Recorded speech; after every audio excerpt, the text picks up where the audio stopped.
our channel, Pinay Punjabi Vlog. Ngayon, nakagawa ko ng video. Kasi, hindi pa naman naayos yung sitting ko eh. Kaya lang mag-upload lang ako. Kasi ilang buwan na rin di ako nakapag-upload. Ngayon, gagawa ko ng chicken curry. Hindi ako gumagamit ng tubig dyan.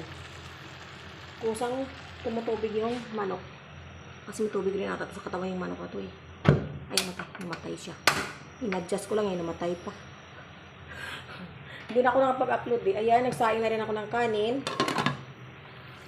Bali dito, ang binilender ko dito, tomato, garlic, at saka yung luya, at saka yung cumin seed.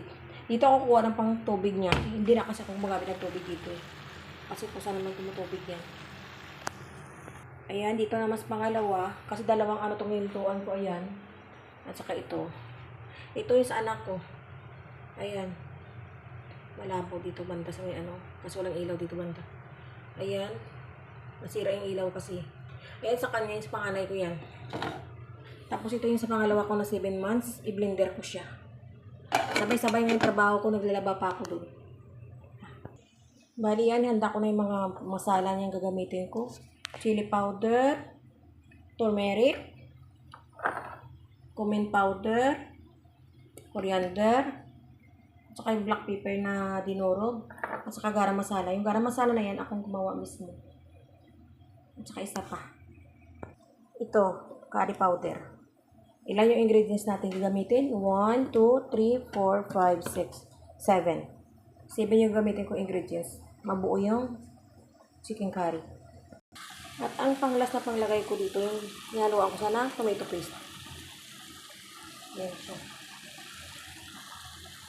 Ngayon, ihalo ko na to. Binilender ko na mga ingredients. Sabay ko yun dito. Ito na yung gagawin ko siyang parang gravy niya. Tapos lalagyan ko lang ng konting tubig na masimot yan. Sayang. Ayan, haluin natin. Ayan siya. Habang kumukulo yung kanin na yan. Tapos iyahawan ko lang yan. Lagyan ko lang ng tubig. I-dry ko siya ng dry. Tapos lagyan ko siya ng kulay na dalawa. Ayan, hayaan ko lang siya, takpan ko na yan. Ayan, natakpan natin. Ngayon, ito naman yung iyahan ko. Ayan, na-dry ko na yung kanin. Naglagay na rin ako ng kulay. Kasi, yan ang gusto ng anak ko, may kulay. Kailangan may kulay kasi parang pakain mo siya na maayos. Ito yung chicken curry ko. Hininaan ko lang ng apoy. Para mag-gravy talaga yung gravy. Kasi gusto yun ng asawa ko, yung mag-gravy talaga siya. Ito yung gawain ko. Ayan na siya, kanin namin. Ito yung pagkain ng anak ko, ayan. Ito ang in-request niya. Ayan yung sa pangalawa ko, na 7-month-old. I-blender ko yan. Tsaka yung sa asawa ko na chicken curry. Ayan. Ayan, dito naman tayo sa bathroom. Ayan. Naglalaba ako. Ayan, sinampay ko na siya kasi ilagay ko sa